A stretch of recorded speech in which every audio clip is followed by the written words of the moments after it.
I'm Jennifer Hayes, a 35-year-old interior designer who carved out my own life in Tulsa, Oklahoma. One Tuesday evening, my phone lit up with a message from my mother that froze me in place. "Don't call or come by. We're finished." My chest tightened, but no tears came. I simply wrote back 2 words. Got it. And just like that, years of sacrifice vanished. All the times I paid Mom's hospital bills, rescued my brother from debt, and kept their struggling restaurant running, erased with one message. I'd always been the outsider, the daughter who chose creativity instead of the family business, the one they quietly dismissed. That text drew a clear boundary. I refused to chase after them again. By midnight, my screen filled with missed calls, overflowing messages, and anxious voicemails. Mom's name popped up repeatedly, then my brother's, even my father's. Panic had set in. They finally realized the support system they'd relied on had stepped away. What came next shattered everything I believed about my family. Stay with me. You won't believe how this story unfolds.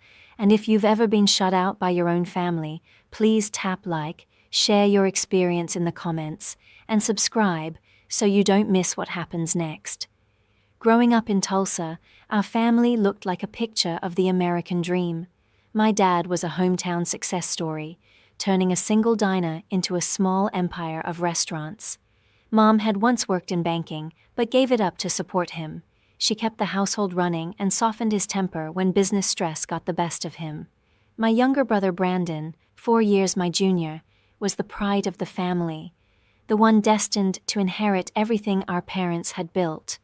I, on the other hand, was Jennifer Hayes, the misfit whose mind wandered toward colors, textures, and light instead of ledgers and recipes. From an early age, my father made his expectations crystal clear. "The restaurants are our future," he'd announced during dinner, his tone leaving no room for argument. "You'll learn the business, Jennifer." But the thought of kitchens and spreadsheets never stirred anything in me. What I wanted was to create spaces that breathed life into people's days. Homes that felt warm, inspiring, and full of heart. By high school, my notebooks were filled with floor plans and furniture layouts instead of math problems. When I finally confessed my dream of studying interior design, Dad didn't just frown, he laughed. "That's a pastime, not a profession," he snapped, his words slicing through the air. Mom said nothing, her gaze shifting toward the window, silently aligning herself with him. At 17, I sent off my application to a leading art school in Chicago, clinging to the hope that my dream might actually take shape. When the acceptance letter arrived, I felt unstoppable, until Dad's verdict landed like a blow. "If you're not joining the restaurants, you're on your own," he declared, folding his arms with finality. There'd be no tuition help, no financial backing, just a closed door between me and the family I thought would cheer for me. Mom gave a small nod, her silence speaking volumes. Brandon, just 13 then, wore a smug little grin, as if my rejection were his personal victory. In that moment, I realized how firmly the lines were drawn, their golden boy on one side, and me, the disappointment, on the other.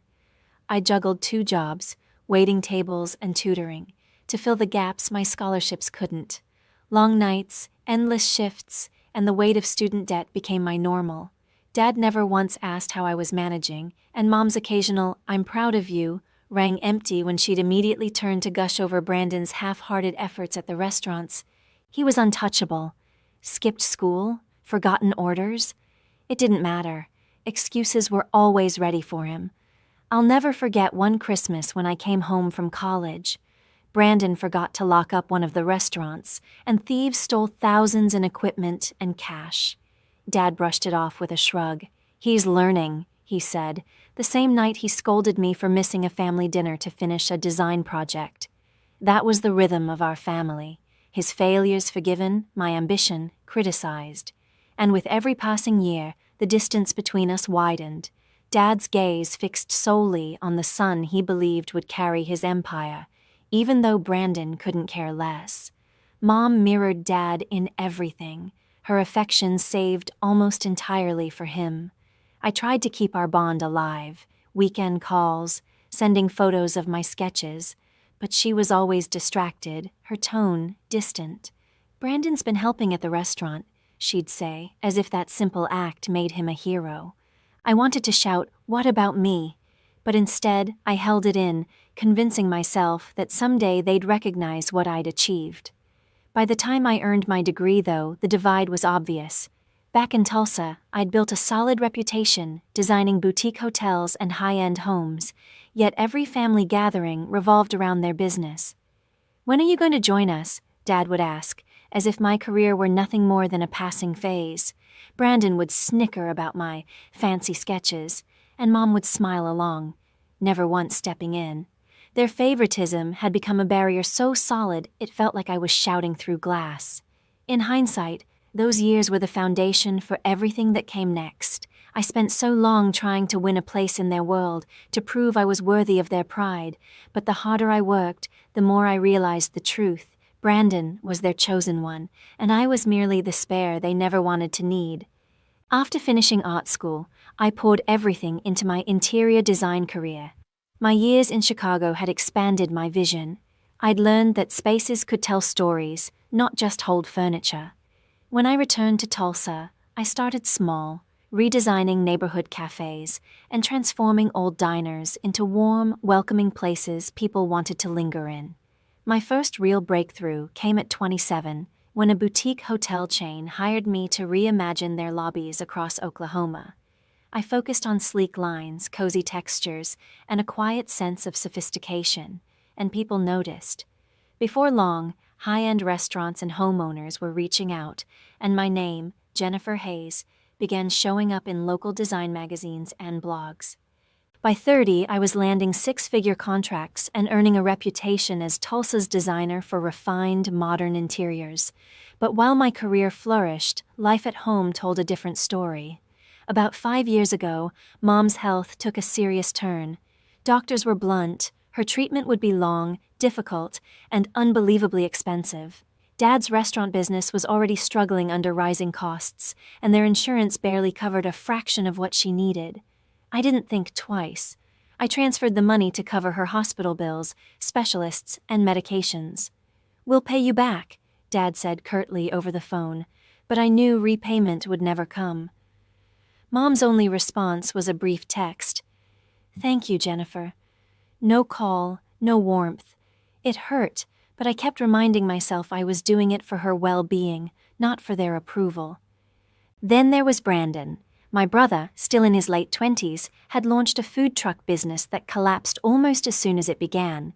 He'd run up credit card debt, owed suppliers, and couldn't contribute to the family restaurant's bills. One evening, Dad called, his voice firm, detached. "Brandon needs help," he said, like it was a company order, not a request. So I did what I always did. I sent the money. $30,000 to erase his debts, another $20,000 to keep the restaurants open. Brandon never once acknowledged it. At a family barbecue not long after, he boasted about how he'd turned things around, taking full credit for what my savings had done. Dad beamed with pride, slapped him on the back, and I stood there, unseen. It became a cycle. When a new walk-in fridge was needed, I wrote the check. When Mom's treatment required a specialist in Dallas, I covered the travel, the consultations, everything. Each time I told myself, maybe this would be the moment they finally recognized me as more than the family's emergency fund. But at dinners, conversation always circled back to the restaurant, Brandon's potential, or Dad's next big plan. My work barely existed in their world. Once, I showed Mom a magazine feature on one of my hotel designs, hoping to see pride flicker in her eyes. She glanced at it and said, "That's nice, but Brandon's been working so hard lately." I smiled to hide the sting, my chest tightening as I realized how little space I occupied in their hearts. Every call to check on her turned into an update on Brandon or a rundown of Dad's stress. And Dad, he only ever reached out when something needed fixing, never to ask how I was doing or what I'd built. "The restaurant's running short this month," Dad would say, and without hesitation, I'd move money over, feeling less like a daughter and more like their personal bank account. Brandon carried himself as if my success belonged to the family anyway. "You're doing great, so why not help out?" he once said, offhandedly, as though my long nights and endless hustle were just luck I owed them for. Looking back, I realize how foolish I'd been to think money could buy their respect. Every payment, every bailout was my attempt to close a distance they had created, but all it did was feed their expectations. Over the years, the total climbed into the hundreds of thousands, and in return, I got nothing. Not a thank you, not even a moment of recognition. The weight of it all settled quietly on me, heavy and constant, until I began to wonder if I'd ever be enough in their eyes. 5 years into my career, I finally took a leap. My design firm was thriving, and I had a vision to launch a sustainable design company specializing in eco-friendly materials for hotels and restaurants.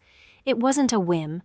I had the data, the market research, and a detailed plan showing how green design was the next big wave in Tulsa's hospitality industry. For once, I thought maybe they'd take me seriously, see me as a professional, not a side act. I spent weeks building a full presentation, budgets, growth projections, long-term revenue models. Then I invited my family to meet at our home, ready to pitch them like any serious investor. Standing in that familiar dining room, laptop open and slides prepared, I truly believed this could be the moment everything changed. Dad took his usual seat at the head of the table, arms folded, his expression impossible to read. Mom moved around him, pouring coffee, but avoiding eye contact, as if her silence could shield her from choosing sides. Brandon lounged back, half listening, eyes glued to his phone, already dismissive before I'd begun. His wife, Tara Hayes, sat beside him, polite, quiet, offering me a faint, sympathetic smile. I drew a slow breath and started my presentation, outlining how sustainable materials could lower long-term expenses and attract a new wave of eco-conscious travelers. "This could really put Tulsa on the map," I said, trying to sound confident. "I'm asking for a $200,000 investment. I'll repay it with interest." I didn't even get to the next slide before Dad cut in. "A pipe dream," he said sharply, leaning forward. "You think hotels care about recycled wood? They want cheap, not some fancy experiment." His dismissal stung, but I kept going, pointing to my research, charts, and client surveys. Brandon gave a low laugh without lifting his eyes from his phone. "Sounds like a waste of money," he muttered, the corner of his mouth curling into a smirk. "Why don't you just stick to decorating houses?" Dad said, his tone dripping with condescension. Heat rose up my neck as I clenched my fists beneath the table, trying not to show how much it hurt. Months of research, late nights and planning, dismissed without a second thought. Mom busied herself with the napkins, her familiar escape whenever tension filled the room. I turned toward her, desperate for something. A kind word, a hint of belief. "Mom, you've seen what I can do. You know this could work." She hesitated, eyes down. "It just sounds risky, Jennifer. The restaurants are what we understand." That quiet remark cut deeper than Dad's outburst ever could. After everything, paying her medical bills, saving their business, I was still the outsider. Then, unexpectedly, Tara spoke up, her voice gentle but firm. "I think it's innovative," she said, glancing uneasily at Brandon. "Sustainability really matters now." For a flicker of a moment, I felt hope. But Brandon's sharp glance silenced her. She looked down, lips pressed together. Dad waved a dismissive hand, ending the conversation. "We're not wasting money on this," he said flatly. "Brandon's focused on opening a new restaurant location." "That's our priority," Dad said, final and unyielding. Brandon leaned back with a smug grin, as if he'd just won some unspoken contest I never agreed to join. I made one last attempt to reach them. "This isn't charity," I said, my voice trembling but firm. "It's an investment, with real returns. I built my career from the ground up. You know I can make this work." Dad only shook his head. "You made your choice, Jennifer. The family business comes first." Brandon chimed in with a smirk. Maybe if you spent time at the restaurants, we'd actually take you seriously. I could have screamed. After years of paying their bills, covering their debts, and keeping them afloat, they still saw me as a naive girl with a sketchbook. The room seemed to shrink, the air heavy with rejection. My hands trembled as I closed my laptop, the sound loud in the tense silence. As I turned to leave, Tara met my eyes, her lips forming a quiet, sympathetic, "I'm sorry." Her apology didn't ease the sting. On the drive home, their words echoed in my head, proof that no matter what I achieved, I'd never measure up. Dad's loyalty was fixed on Brandon, always had been. No amount of success on my end could shift that. And Mom, with her quiet compliance, followed his lead, her silence as cutting as any insult. Even Tara, who'd glimpsed the value in my idea, couldn't stand against the family current. That night, I sat alone in my apartment, my business plan open on the table, pages of ambition and hope staring back at me. I'd given it the same devotion I'd given my family, and both had left me feeling empty. Their rejection wasn't really about the money. It was about me. They didn't believe in who I was, and that wound cut the deepest. I didn't realize it then, but that failed meeting marked the start of everything that was about to unravel. A few weeks later, after another tense family dinner, I stumbled upon something I was never meant to hear. The dishes had been cleared, and I stepped into the kitchen to grab my jacket before leaving. Tara lingered by the sink, twisting a dish towel in her hands, her face pale with hesitation. She looked around to make sure no one else was near, then leaned closer, her voice trembling. "Jennifer, there's something you need to know," she whispered, eyes flicking nervously toward the dining room where Dad and Brandon were still deep in conversation. "Brandon's been taking money from the restaurants," Tara whispered, her hands trembling. "Thousands. That's why things are really falling apart." My stomach twisted. I'd known the business was struggling, but I'd blamed the economy, not betrayal. "He's been skimming for years," she went on, her voice unsteady. "I found receipts, separate accounts. He's lying to your parents." I stood there, numb, my mind struggling to catch up with her words. Tara looked like she'd just committed treason, her eyes darting toward the doorway in fear. Before I could respond, Dad's voice boomed from the dining room. Careful not to make a sound, I edged closer, staying hidden just beyond view. His tone was clipped, commanding. "We need to finalize the will," he said. "Brandon's the only one holding this family together. Jennifer's off doing her own thing. She doesn't care about us." My pulse hammered in my ears. I caught Mom's soft reply, words half mumbled, then clearer. "She's done so much for us, Stephen." But Dad's answer came fast, cutting her off like a blade. "Money, not loyalty," Dad said flatly. "Brandon's our legacy. The restaurants will go to him." It felt as if the air vanished from the room. In a single sentence, he'd erased me, wiped away every sacrifice, every late-night transfer, every time I'd stepped in to save them. I slipped quietly out the back door, my mind spinning so fast it barely kept up with my footsteps.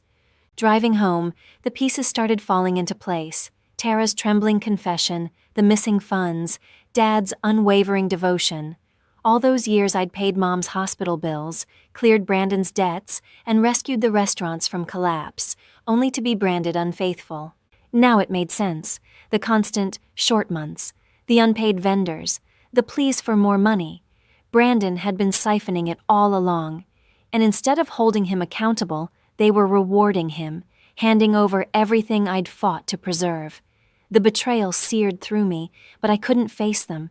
Not yet. The next morning, my phone buzzed with a message from Mom. "Don't call or come over. We're done." The words hit harder than I expected, like a physical blow.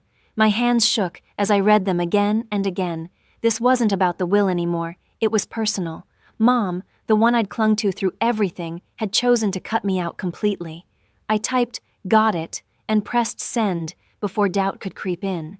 For a moment, my thumb hovered over the call button, but I stopped myself. No more begging. No more chasing after people determined to see me as the outsider. If they wanted distance, I'd give it to them. I opened my banking app and started severing every financial tie I'd maintained. Mom's medical payments, canceled. Brandon's debt transfers, gone. The restaurant's utilities, no longer my responsibility. Over $300,000. Years of my effort and time poured into keeping their lives afloat, erased without gratitude or acknowledgement. As I clicked through the final confirmations, the mixture of freedom and fury hit hard. I wasn't just cutting off the money, I was cutting off the illusion that one day they'd finally see me. Relief washed over me, sharp and unfamiliar, tangled with grief. But beneath it all, Tara's trembling words echoed in my mind, looping like a warning. Brandon's been stealing for years. How long had they known? I couldn't stop wondering. Had Mom and Dad turned a blind eye to Brandon's theft, or had they truly been fooled? Either way, their loyalty was obvious. They'd picked him over me without hesitation. I considered reaching out to Tara for answers, but decided against it. She'd already risked enough by telling me the truth, and I wasn't sure how deep her allegiance to Brandon still ran. That night, I lay in the dark, Mom's message echoing over and over in my mind. We're done. It wasn't just a text, it was a verdict. They had drawn their line, and I was on the other side of it. But I wasn't that desperate girl anymore, begging for scraps of approval. I had built a life on my own, and now I was going to defend it. Their betrayal had sparked something fierce inside me, and this time, I wouldn't let it destroy me. By midnight, my phone lit up like fireworks, missed calls, voicemail alerts, a flood of messages. Mom's name appeared first, then Brandon's, then Dad's. Panic had set in, and I knew exactly why. They'd finally realized the safety net they'd been leaning on for years had disappeared. I didn't pick up.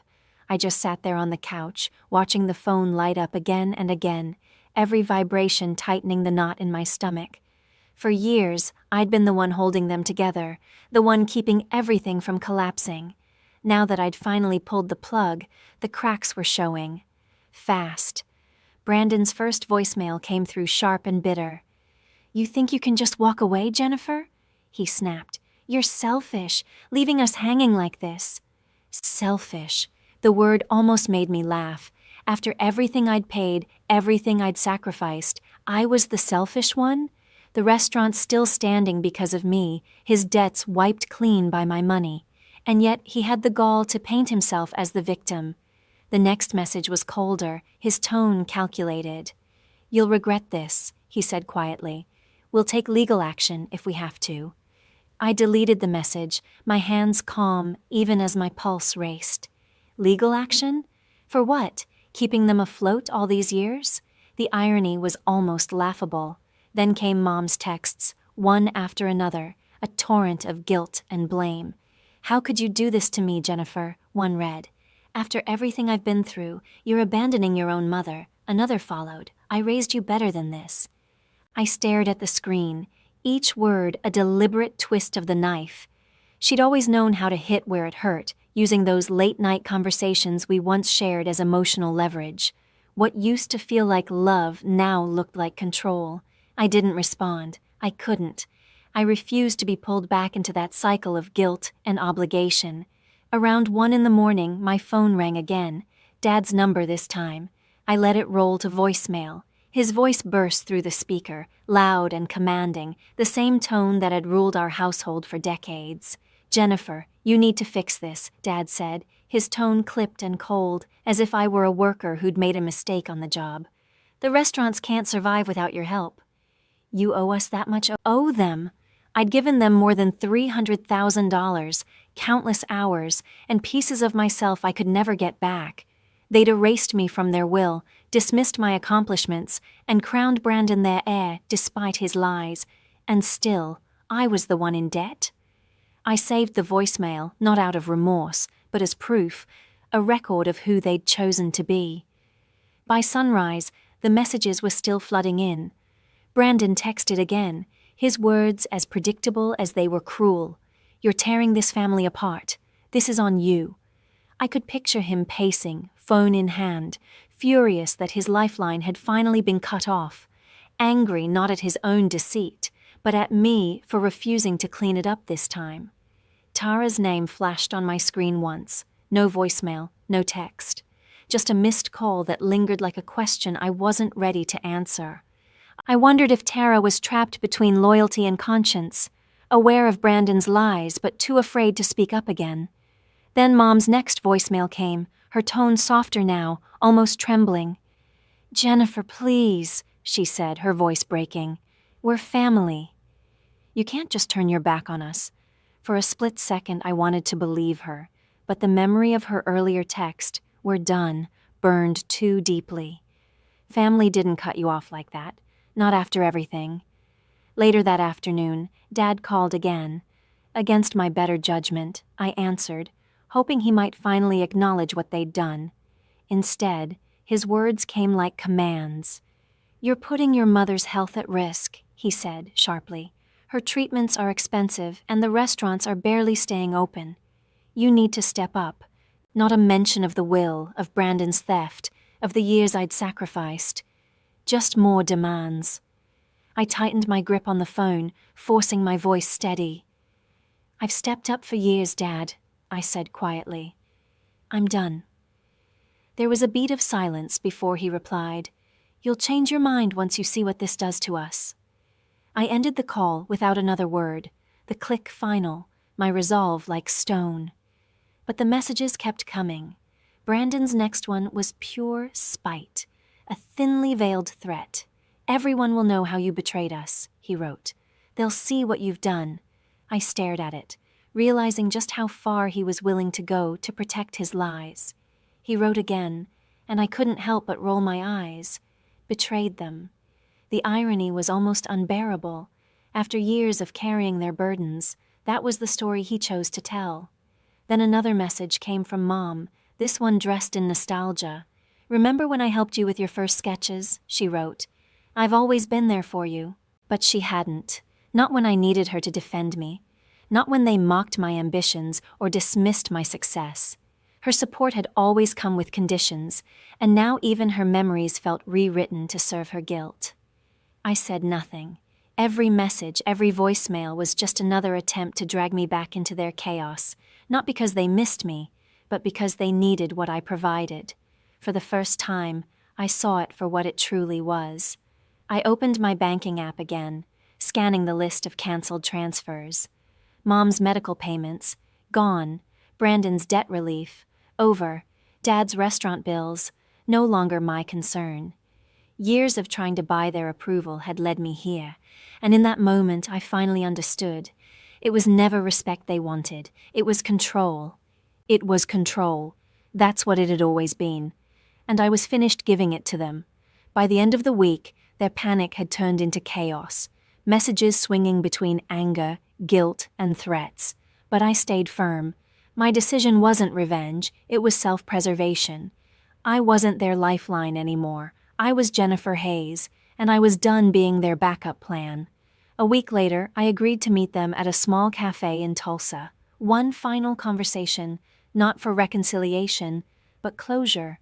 The moment I stepped inside, the tension hit like static in the air. They were all there, Dad, Mom, and Brandon, huddled around a corner table. Tara's chair sat empty. She'd texted earlier, apologizing, saying she couldn't handle the fallout. I took my seat, shoulders straight, heart steady.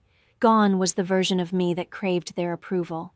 I looked at them, 3 faces that once held all my love and now only reminded me of what I'd outgrown.